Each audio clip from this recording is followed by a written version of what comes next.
Opening imagine a media executive sitting in a quiet, glass-walled office in Paris. On one corner of the desk rests a stack of freshly printed morning dailies. The sharp, nostalgic scent of paper and ink still clings to them, but his eyes are locked on a glowing monitor displaying the 2025 financial reports. The numbers on that screen are historic. The advertising market is booming. It hit nearly 20 billion euros this year. It has tripled in value over the last 15 years. Naturally, you would expect a celebration. A rising tide is supposed to lift all boats. A booming ad market should mean thriving newsrooms, aggressive hiring, and a golden era for publishing. Instead, there is dead silence. He slowly runs a finger down the spreadsheet. His entire industry, the centuries-old business of news and information, scraped together a meager 500 million. A few columns over, 4 massive tech platforms quietly swallowed over 9 billion. There is no panic in the room. There is no sudden dramatic crash. Just the cold, sterile glow of an Excel sheet charting a slow, irreversible bleed. The journalists are still writing. Millions of people are still reading online. The digital pivot they were told to make actually happened. So how did the money simply bypass them? And why does a record-breaking economic boom look exactly like a quiet, carefully managed funeral? Opening in, you see this abstract economic puzzle playing out in the damp, coffee-scented air of a Lyon cafe. Like, to understand the sheer gravity of that corporate spreadsheet, you really have to picture Jean-Luc. Right, yeah. He's sitting there staring at his half-empty espresso, and the print ink of the regional daily paper is still literally staining his fingertips. Oh, wow. Yeah, and for 22 years, those ink stains were like a badge of honor. I mean, he was the vital link connecting local commerce to the community. The absolute lifeblood of local business, yeah. Exactly. But today, they just feel like the ash of a dead era. Across this tiny, wobbly table sits a Madame Dubois, and she owns a modest but, rapidly expanding chain of local bakeries. Yeah. And she's just swiping absently on her iPhone. So Jean-Luc has just given her his absolute best pitch, a half-page weekend spread for 800 euros, complete with a beautifully written custom advertorial about her artisan sourdough process. And let me guess, she's not biting. Well, the worst part is Dubois doesn't look angry at the price. She looks pitying. Right. And for Jean-Luc, that is far worse. She slowly turns her screen toward him, showing this digital dashboard full of jagged blue lines. And she says, "Jean-Luc, my friend, I gave Google 50 euros yesterday. By morning, I had metrics showing 34 people clicked the ad and 12 bought croissants before noon." The exact ROI. Yeah, she basically tells him, "You are asking me to pay 16 times that amount for a piece of paper that ends up wrapping fish with absolutely no proof anyone even looked at it." Yeah. I mean, the architecture of that single transaction on a bakery table, it just completely reveals the unraveling of legacy media monetization. Like when we extrapolate Jean-Luc's personal tragedy to the 2025 financial figures for the digital ad spend market in France, we see this playing out in a massive industrialized scale. The total digital ad spend market is booming beyond, all historical precedent. Projections show it reaching 23.41 billion US dollars by 2026, and it's growing at a compounding annual growth rate of 14.3%. So the pie is expanding rapidly. The issue is the fatal skew of the distribution. Hey, where's the money actually going? The press and publishing category, the people actually employing journalists, running physical newsrooms, and doing the slow, expensive work of civic reporting, they captured a mere 504 million euros. Just 504 million out of over 23 billion. Yeah. Meanwhile, platforms like Meta, Google, TikTok, and Amazon, they swallowed over 9.4 billion euros. Let's slow down and examine that gap, because it feels mathematically impossible for an industry that practically invented advertising to be losing this badly. I mean, legacy media spent a century operating on a very specific assumption. If you build a reputable brand, the advertising dollars naturally follow the prestige. Exactly. They sold the quality of context. Like, the foundational belief was always that an advertisement placed next to a hard-hitting, heavily fact-checked investigation in a respected broadsheet was inherently more valuable, more trustworthy than a cheap flyer stuffed under a windshield wiper. Yeah, but the data actively refutes that belief now. Advertisers, at a systemic level, they just no longer care about the quality of the content. Madame Dubois doesn't care if her bakery ad appears next to a Pulitzer-winning expose on municipal corruption or like a viral video of someone falling off a skateboard. Her metric of success is entirely disconnected from the civic value of the content surrounding her ad. She wants measurable, guaranteed outcomes. The entire advertising industry has shifted its obsession to return on ad spend, or ROAS. The holy grail of marketing now. Exactly. They demand clicks, physical conversions, and pixel-perfect targeting that follows a user from the initial impression on a smartphone screen all the way to the physical credit card swipe in the bakery. Wow. And the tech platforms offer that closed-loop certainty through behavioral tracking. Publishers, by the very nature of their product, simply cannot do that. So the legacy media industry is essentially trying to sell a beautifully hand-drawn artisanal map to a consumer who already owns a free real-time GPS system that physically drives the car for them. I mean, the hand-drawn map is gorgeous. It has cultural value. It belongs in a museum. But if you are Madame Dubois and you just want to drive foot traffic to your bakery without hitting a traffic jam, you are looking at the GPS. Right. The utility of the tracking mechanism has completely overridden the aesthetic or contextual value of the map. And looking at the mechanics of this, the arms race for that ultimate tracking utility is causing massive tectonic shifts, even within the tech monopolies themselves. Really? Like who? Well, we are witnessing a historic inversion right now. For the last 2 decades, Google operated as the undisputed apex predator of digital advertising. Yeah. Their model was based on capturing intent. When a user actively typed bakeries near me into a search bar, Google captured that explicit intent and sold it to the highest bidder. Which is incredibly valuable. But the 2026 projections show a monumental upset. Meta is surpassing Google in global digital ad revenues for the very first time. Current models show Meta reaching $243.46 billion worldwide, edging out Google at $239.54 billion. And I actually need to push back on that a little bit because Google literally owns the entry point to the internet for the vast majority of the planet through Chrome and Android. Ooh. They own search, they own YouTube. How could a social media company whose feeds are notoriously chaotic and, increasingly disconnected from actual friends and family overtake the primary utility engine of the web?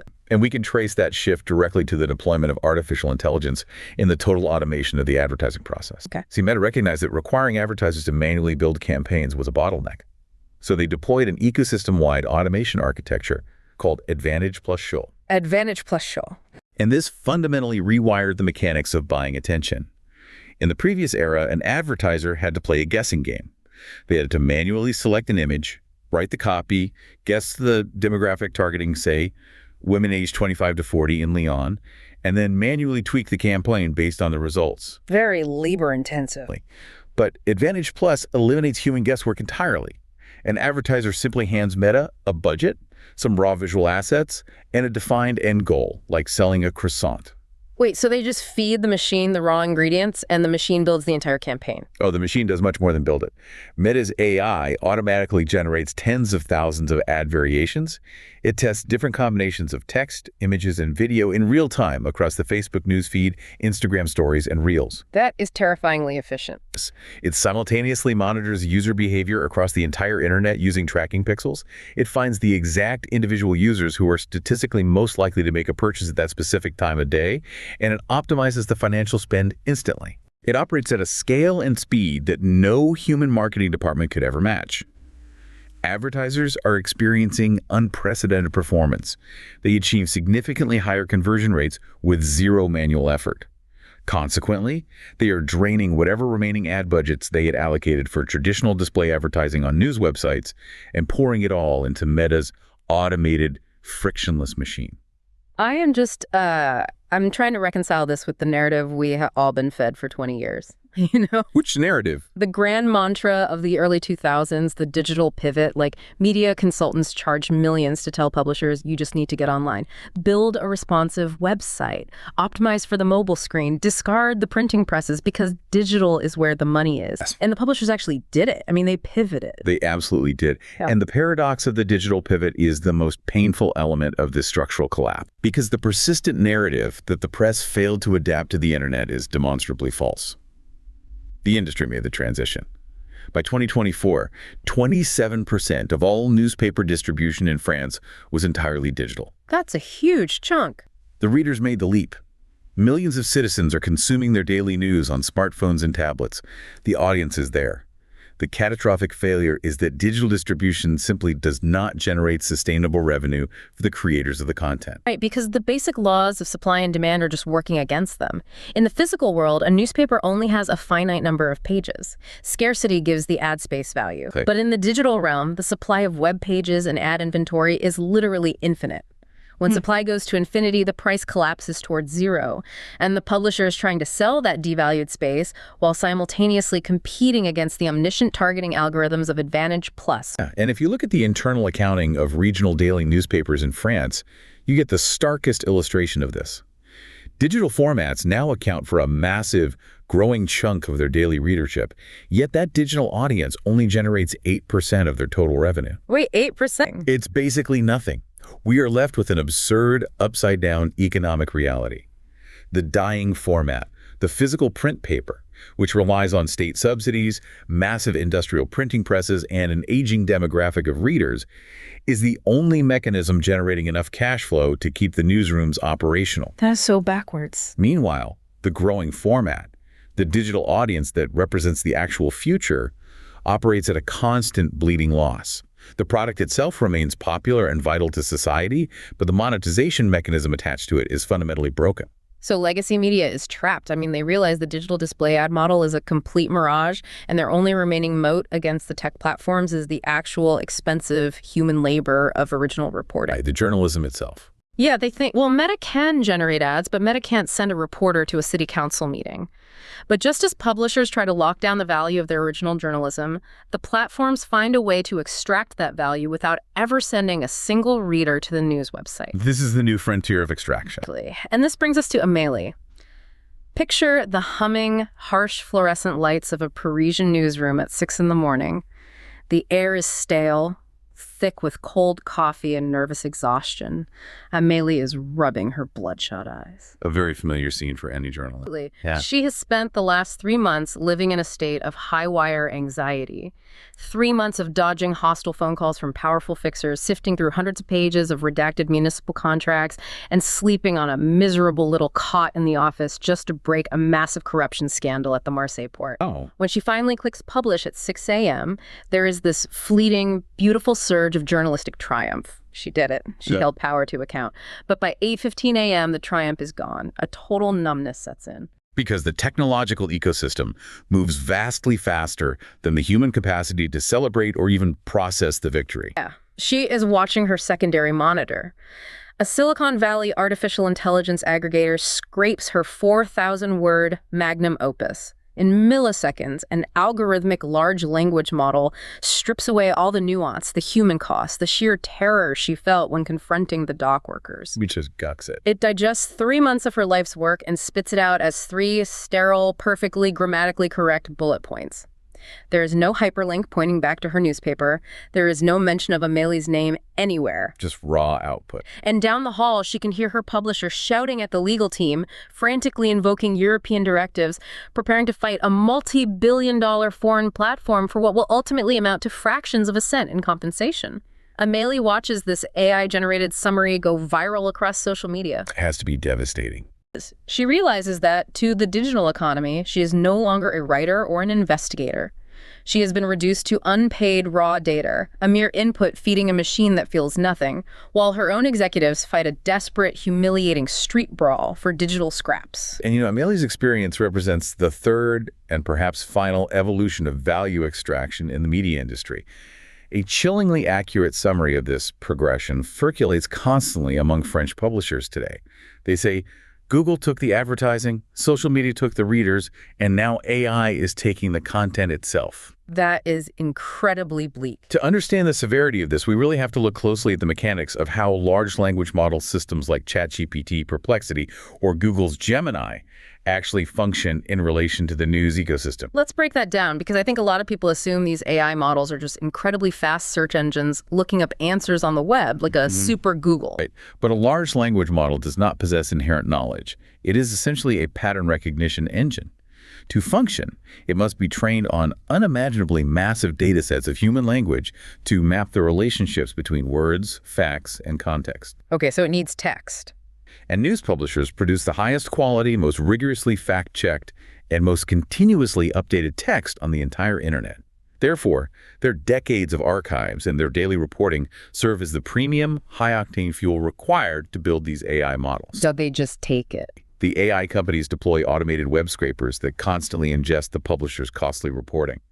Then, when a user opens an AI chatbot and asks what is happening with the Marseille port corruption, the AI synthesizes Amelia's reporting and types the answer directly into the chat interface. And this creates what is known in the industry as a zero-click environment. I want to emphasize the user psychology here, because if I ask an AI a question and it gives me a perfectly readable, comprehensive 3-paragraph summary, my curiosity is entirely satisfied. Exactly. You don't need anything else. I have the information. I do not need to click a link. I never visit the newspaper's website. I never see the display advertisements that fund Amelie's salary. I never encounter the paywall prompting me to buy a subscription. You're completely insulated from the publisher's business model. Yeah, the newspaper bears 100% of the financial and physical cost of creating the journalism, and the AI platform captures 100% of the user's attention, utility, and loyalty. The extraction is total. And this dynamic is precisely why the regulatory battlefield has become so intense, with France acting much like an immune system trying to recognize and fight off a novel virus. They're fighting back. Traditional copyright laws were designed for a physical world, preventing someone from photocopying a book and selling it. They were utterly inadequate for a digital feed environment, where platforms extract the essence of an article without technically copying the entire file. Recognizing this failure, France became the first European Union country to enact a 2019 directive on what are called neighboring rights. I want to clarify neighboring rights real quick, because it sounds like a zoning dispute, right? Like someone building a fence too close to your house. Yeah. But it is essentially a legal patch, a new form of copyright designed specifically to force these massive tech aggregators to pay publishers and news agencies when they reuse snippets, headlines, or summaries of their news content online. The intention was to create a legal framework to force the platforms to the negotiating table. The reality of enforcing it, though, has been a brutal, drawn-out war of attrition. Initially, the tech platforms resisted with massive lobbying efforts. The tension escalated to the point where in 2021, the French Competition Authority issued a staggering €500 million fine against Google. 500 million. The regulator concluded that Google was blatantly failing to negotiate in good faith with the press editors. Faced with that penalty, Google chose not to appeal.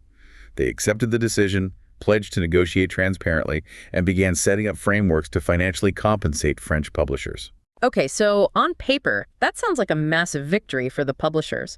I mean, the government regulator steps in, flexes its sovereign muscle, issues a €500 million fine, and forces the tech giant to sign checks. It seems like the system worked. But the landscape shifted again almost immediately due to the explosion of generative AI. Right, because AI changed everything. The 2021 settlement focused on traditional search engine snippets. But on March 20, 2024, the French Competition Authority had to step in again, levying another massive fine against Google, this time for €250 million. Wait, so they got fined again? The watchdog launched a new investigation and found that Google had breached the very commitments it made back in 2022. The most critical, devastating finding was specifically centered around the training of artificial intelligence. Which brings us right back to Amelie's stolen investigation. The French authority discovered that Google had been systematically harvesting the content, archives, and daily reporting from French publishers and news agencies to train its AI chatbot, originally launched as Bard and now operating as Gemini. Furthermore, they executed this massive data ingestion without notifying the media outlets. Crucially, they failed to provide any transparent, functional technical mechanism for those publishers to opt out and protect their intellectual property from being absorbed by the AI training process. So let me get this timeline straight. While Google executives were sitting across the table from French publishers, slowly negotiating how much a traditional search snippet was worth, Google's engineering division was quietly hoovering up the publisher's entire historical archives to build a machine designed to make search engines and the publisher's websites completely obsolete. That fundamental breach of trust is the crux of the publisher's grievance. The French watchdog explicitly stated that Google hindered the ability of publishers to negotiate fair compensation. Google achieved this by inextricably linking the use of the content for its AI service to the broader display of protected content in regular search. The regulator viewed this as a catastrophic failure of transparency. They expressed extreme dissatisfaction with the €250 million fine, publicly calling it disproportionate. They definitely fought back on the PR front. Yeah, and their primary defense is that they are, in fact, the first and only major tech platform to have actually signed a significant number of licensing agreements under this European copyright directive. Like, they highlight that they have signed deals with 280 French news publishers covering over 450 publications. Right. They are pointing to the ledger and saying, look, we are paying tens of millions of euros a year to the French press to support journalism. They argue they are trying to build a sustainable model while the regulatory target keeps moving. And we must acknowledge the reality of those payments. Google is writing substantial checks while other platforms refuse to engage. However, analyzing the structure of those deals reveals an existential threat to the media industry. Right? Is any licensing deal, even a check for 50 million euros, actually enough to compensate an industry whose entire foundational product is being ingested to train its permanent replacement? That is the core issue. Like, if a publisher sells access to their archive to an AI company, they get a short-term infusion of cash to make payroll this quarter. But the long-term mechanism is terrifying. You are actively teaching the algorithm how to sound like a seasoned journalist, how to structure a complex investigation, how to balance sources, how to write the news. You are literally selling the blueprints to your own factory. Once the AI perfects the emulation of journalism, why would any consumer ever visit the original news site again? It is the absolute definition of a Faustian bargain. And the realization of that Faustian bargain is triggering a profound structural reaction at the ground level of the industry. When the macroeconomic advertising model collapses and the technological landscape becomes actively hostile to your survival, the ecosystem begins to mutate. We are seeing a total philosophical rejection of the legacy models. And that takes us far away from the glass-walled corporate offices in Paris and the server farms of Silicon Valley. We are moving into the streets and the provinces of France. Because while the monolithic media conglomerates are spending millions on lawyers to battle regulators, a completely different movement is quietly building momentum. Right, a ground-up rebuild. The old advertising model is broken, and public trust in mainstream media has plummeted to a dismal 32%. From the ashes of that distrust, a new breed of independent, pure players, digital native, fiercely independent outlets, is rising. Before analyzing the financial mechanics of this resistance, we really have to establish the environmental pressures creating it. And looking at the landscape, you have to separate the politics from the business mechanics. We need to be very clear about that. Our sources point out that this wave of independent media is largely driven by intense opposition to the consolidation of legacy media under conservative billionaire owners, specifically figures like Vincent Bolloré, as well as the rising electoral success of the far-right National Rally Party. Right. But setting aside political leanings, what's fascinating for you to watch is how this ideological friction is accidentally creating a highly profitable, brand new business model for journalism in France. The political urgency is acting as a catalyst for economic innovation. Right, so we are tracking the market dynamics born from ideological friction. We aren't taking a side here, just analyzing how this tension creates new business structures. And to see the purest distillation of that dynamic, you have to look at Jean-Michel Mariot. His story is incredible. He is a 73-year-old veteran of the French media establishment. He spent half a century producing cultural programming on public radio and directing vast regional television operations. So he understands scale. He's seen the very top of the industry. But over the last decade, he watched the regional daily newspapers get hollowed out by massive corporate conglomerates. He witnessed countless reporters laid off and vital local newsrooms permanently shuttered.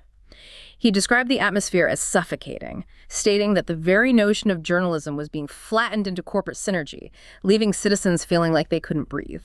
And faced with that suffocation, at an age when most executives are deep into a comfortable retirement, he decides to launch a media startup. But it is a completely analog startup, which feels like a radical act of defiance. Completely analog. Yeah, he teams up with a graphic designer, gathers 5 volunteers, and they hold editorial meetings in a local bistro in the medieval village of La Grasse. They launch a local publication called Le Matin de Corbière, and it is a physical printed paper. Physical paper in this digital era. Yeah. They sell roughly 400 copies at €4 apiece at physical newsstands, local bookshops, bakeries, and the Saturday Farmers Market. They maintain a tiny digital footprint with about 100 digital memberships. It is a shoestring operation running on passion and espresso. The underlying motivation is the critical element here. Mario explicitly rejects the Silicon Valley concept of scale. He views this publication not as a scalable business venture, but as a newspaper of the struggle. He and his editorial team perceive a dangerous information vacuum at the ultra-local level. Their thesis is that when local media collapses and civic reporting vanishes, it leaves a void where extremist politics, disinformation, and unchecked narratives thrive. They're attempting to rebuild democratic, civic debate from the ground up, village by single village. You know, the physicality of the newspaper is what strikes me the most. It operates as an anti-algorithmic statement. It forces interaction. Handing a physical paper to a neighbor at a Saturday market forces a human connection, an actual conversation that a hyper-targeted digital feed completely destroys. Jean-Michel is fighting a micro-battle in the villages, proving that human connection still has value. It's powerful. But if you want to see the macro blueprint for how this independent model scales nationally and achieves massive financial success, you have to examine Mediapart. If you want to understand how a modern news organization survives and thrives without a single advertising dollar, Mediapart is the absolute textbook case. Mediapart stands as arguably the most financially successful digital newsroom in Europe, and their success is built on a total rejection of the standard digital playbook. When did they start? It was founded in 2008 by a former editor of Le Monde, Edoui Plenel, alongside a small group of colleagues. They made a massive, counterintuitive gamble. In 2008, the absolute consensus of the internet was that all digital content had to be free and supported by banner ads. Right, everyone was chasing clicks. But Mediapart launched with a strict 100% reader revenue model. They accepted zero advertising. They took on zero corporate shareholders. They refused all state press subsidies. They launched with this brilliant, aggressive slogan, "Only our readers can buy us." It's a great slogan. I mean, everyone in the legacy industry called them insane. They said a paywall in 2008 was suicide, but it worked spectacularly. Today, they boast roughly 220,000 unique paying subscribers. They operate with an annual budget of around 25 million euros. They have been consistently profitable for 11 consecutive years. They didn't just survive, they built an empire. The architecture of their success relies on the perfect alignment of their business model with their editorial mission. Because they are not chasing a million random clicks to satisfy a programmatic advertising algorithm, they face no internal pressure to produce high-volume, low-value clickbait or aggregate viral outrage. That frees them up to do real work. Their revenue model allows them to focus entirely on what algorithms cannot produce. Long-form, high-impact, legally complex investigative reporting. They possess the financial independence to spend years developing a single story if the investigation requires it. And that leads to their defining victories. Take the Sarkozy-Gaddafi financing scandal. Mediapart journalists spent 11 years relentlessly uncovering the illicit financing of the former French president's campaign by the Libyan dictator. 11 years. 11 years of dead ends, legal threats, and slow cultivation of sources. You simply cannot fund an 11-year investigation with digital display ads that pay fractions of a cent per click. A model built on advertising requires instant gratification. You can only fund a decade-long investigation if you have a deeply loyal base of subscribers who view their monthly payment not just as a subscription, but as a contribution to a mission of holding power to account, regardless of how long it takes. To guarantee that this mission is never compromised by external forces or future leadership, Mediapart executed a fascinating structural defense mechanism. In 2019, the founders voluntarily transferred all of their financial shares to a newly created nonprofit organization called the Fund for a Free Press. Explain the mechanics of that, because transferring all your equity to a nonprofit is a radical move for a profitable company. How does the Fund for a Free Press actually protect the journalism? The legal architecture of this fund was directly inspired by the Scott Trust, the unique entity that owns The Guardian in the United Kingdom. The mechanism is designed to prevent hostile takeovers. By placing the ownership of Mediapart into a nonprofit trust, the founders ensure that the publication can never be bought, sold, or taken over by a billionaire looking to influence the national discourse. If a corporate conglomerate offered €1 billion for Mediapart tomorrow, there is no individual shareholder who can legally sell it. The independence is not just a promise, it is irrevocably baked into the corporate structure. The profit generated by Mediapart cannot be extracted as dividends. It must be perpetually reinvested into the journalism. And that model is starting to scale. The Fund for a Free Press is now providing financial support and structural guidance to dozens of other independent outlets across the country. They're seeding an entire ecosystem. And that ecosystem is attracting a completely new generation of journalists who operate with a totally different philosophy than the legacy guard. Yes, the youth movement. Enter the youth movement, spearheaded by outlets like Blast and journalists like Salome Seké. This demographic shift represents a significant departure from 20th century journalistic norms. Traditional legacy journalism was built on the philosophical concept of strict neutrality, what media critics call the view from nowhere. Right, the idea that the reporter has no opinion. Exactly. The mandate was to report the facts impartially, present both sides equally, and let the reader decide. But this new generation of independent digital native journalists actively, vocally, rejects that framing as intellectually dishonest. They argue that you cannot treat the systemic collapse of the climate or the rapid rise of fascist ideologies like just another news event requiring equal time for both sides.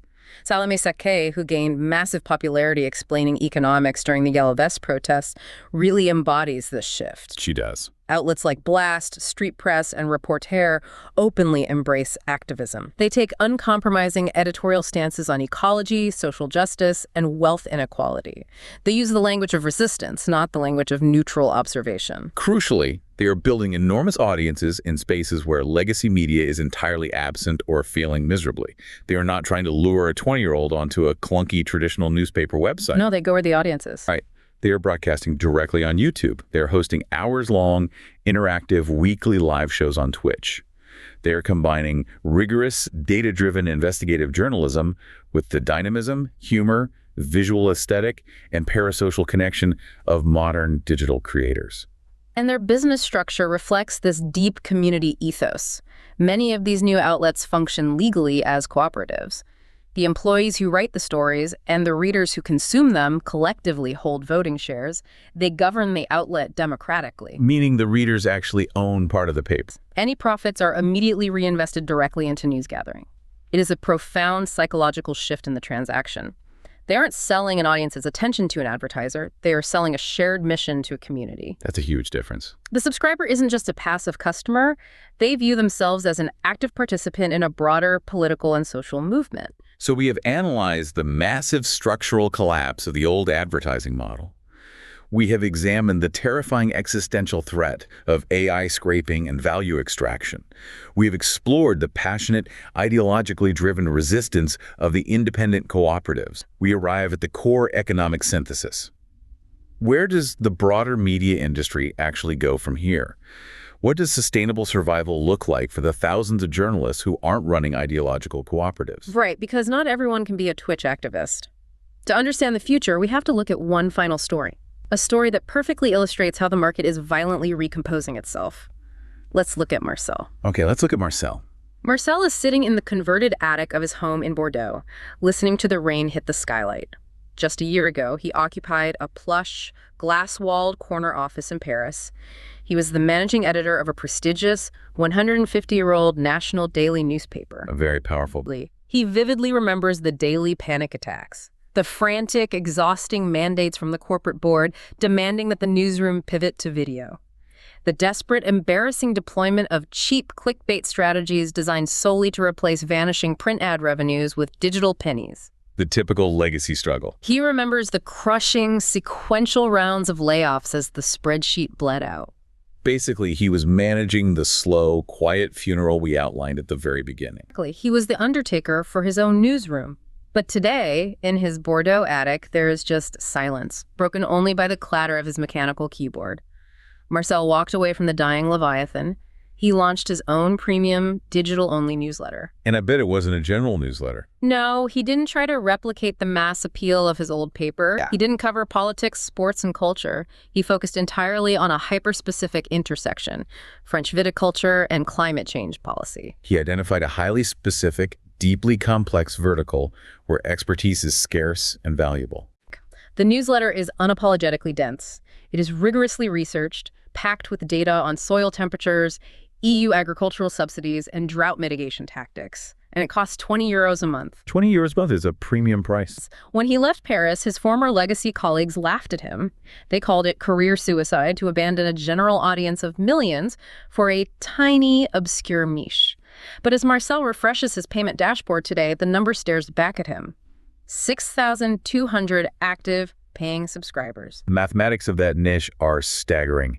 6,200 subscribers paying 20 euros a month equals 124,000 euros a month in recurring revenue. That's a lot of money. And he is operating with essentially zero overhead beyond his own time, his internet connection, and the newsletter software costs. It is a phenomenal business. And these aren't casual readers casually browsing headlines. They are vineyard owners, global agricultural investors, sommeliers, and EU policymakers who absolutely need this precise, unpolluted data to do their jobs and protect their own investments. It's vital business intelligence. In Marcel's world, there are no pop-up ads obscuring the text. There are no desperate SEO tricks trying to game Google's search algorithm. There is no AI chatbot to appease. He has successfully escaped the sinking, bloated department store of mass media and found profound safety and massive profitability in a small, expertly crafted boutique of vertical expertise. Marcel's journey perfectly synthesizes the reality of the market. This entire crisis is not the death of the press. It is a violent, necessary market recomposition. The era of the general interest ad-supported digital newspaper is ending, but three clear paths forward have emerged for survival. The first pillar of this recomposition is the return of direct paid subscriptions. As we saw with Mediapart, and as we were seeing with legacy heavyweights like Le Monde, securing a direct financial relationship with the reader is the ultimate indicator of health. The statistics bear this out. National daily newspapers are the only print sector showing actual growth up 3.4%, precisely because they are successfully convincing readers to pay for premium digital subscriptions. Because if the reader isn't paying you directly, you are entirely vulnerable to whoever's paying you. You become a slave to the advertiser or the algorithm. Exactly. The second pillar is the explosion of vertical and B2B business-to-business media. Marcel exemplifies this perfectly. The generalist, catch-all regional papers are collapsing because they offer a little bit of shallow information to everyone. You cannot monetize shallow information anymore. AI does shallow information for free. But highly specialized niches are thriving, whether it is professional finance, niche technology, retail supply chains, or viticulture. These verticals command audiences so incredibly qualified that specialized advertisers are willing to pay CPMs, the cost per 1,000 impressions, that are 5 to 10 times higher than regular display ads. You do not need 1 million casual readers if you have the exact 5,000 specific professionals an advertiser desperately needs to reach to sell specialized equipment or services. Right. It's the department store versus the boutique. And the third pillar is perhaps the most disruptive to the traditional concept of publishing because it cuts the publisher out completely. It's the rise of retail media and brand publishing. Brands are simply bypassing the press altogether. Look at massive French supermarkets like Carrefour or e-commerce giants like Cdiscount. They're no longer buying ads in newspapers. They're building their own internal advertising networks. They capture the consumer at the exact point of purchase. Think about the efficiency. Why would a brand buy an ad in a newspaper, hoping a reader might remember it, drive to the store later, and eventually buy the product? Instead, the brand buys an ad directly on the supermarket's own app, targeting a user who is actively searching for groceries at that exact moment, using first-party data that proves exactly what that user bought last week. Right. The efficiency of point-of-purchase data is just unbeatable. The publisher has lost its role as the intermediary. So when you look at all of this together, the death of legacy display ads on the bakery table, the rise of Meta's advantage plus algorithm, the zero-click threat of AI scraping Amelie's work, the ideological success of Mediapart and Marcel thriving in his attic, it reveals a fundamental economic flip. A total shift. It is a total inversion of the laws of media physics. I mean, for the last century, the entire media model was built for a world where human attention was abundant, but the physical distribution of information was rare and incredibly expensive. You needed millions of dollars to build printing presses, buy delivery trucks, and construct broadcast towers. Because the physical distribution was scarce, owning the channel made you immensely wealthy. But today, digital distribution is practically free. It is instantaneous. It is infinite. Absolutely infinite. And because the supply of information is infinite, human attention has become the rarest, most fiercely contested commodity on Earth. And that completely changes what holds value. When information was scarce, Simply summarizing what happened yesterday held immense commercial value. Today, when an AI model can summarize the entire internet in 2 seconds for a fraction of a cent, basic information has zero commercial value. So bringing it all back to that media executive sitting in his quiet, glass-walled office in Paris staring at the 2025 spreadsheet. The silence in that room makes sense now. He isn't looking at the death of news. He is looking at the final, undeniable proof that the transition era is over. The tech platforms fought a 20-year war for the general advertising market, and they won it absolutely. The generative AI models are fighting a war for automated aggregation and zero-click answers, and they are winning that too.